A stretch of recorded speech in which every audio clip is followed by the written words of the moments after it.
தாமிரபரணி ஆற்றிலிருந்து வீணா கடலில் கலக்கும் தண்ணீரை நாங்குநேரி, ராதாபுரம், திசையன்விளை, சாத்தாங்குளம், உடன்குடி, திருச்செந்தூர், திசையன்விளை போன்ற தாலுகாக்களுக்கு தண்ணி கொண்டு போவதற்காக 369 கோடி ரூபாயில் திட்டம் தயாரிக்கப்பட்டு 212 கோடி ரூபா 2009 11 ரிலீஸ் பண்ணி பாதி பணியும் முடிச்சிட்டாங்க.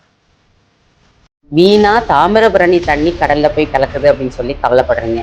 ஆனா இந்த ராதாபுரம் தோவாளை கால்வாய், இந்த கஞ்சிப்பாறை அணைக்கட்டு இதெல்லாம் பல ஆண்டுகளா சீரமைக்கப்படாம இங்க முறையா வந்து சேர வேண்டிய தண்ணி இன்னைக்கு வரைக்கும் வந்து சேராம இருக்குது.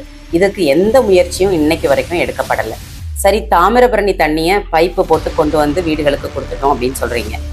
ஒரு வாரத்துக்கு ஒரு தடவை 2 குடம் தண்ணி எல்லா வீடுகளுக்கும் கொடுத்தா தொகுதி செழிப்பாயிடுமா?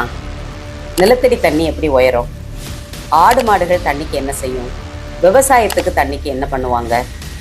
இப்போ இது எல்லாத்துக்கும் தனித்தனியாக ஒரு பெரிய ராட்சச பைப்பு போட்டு தனித்தனியாக திட்டங்கள் கொண்டு வந்து இந்த பக்கம் தண்ணி கொண்டு வந்து செழிக்க வைப்பீங்களா?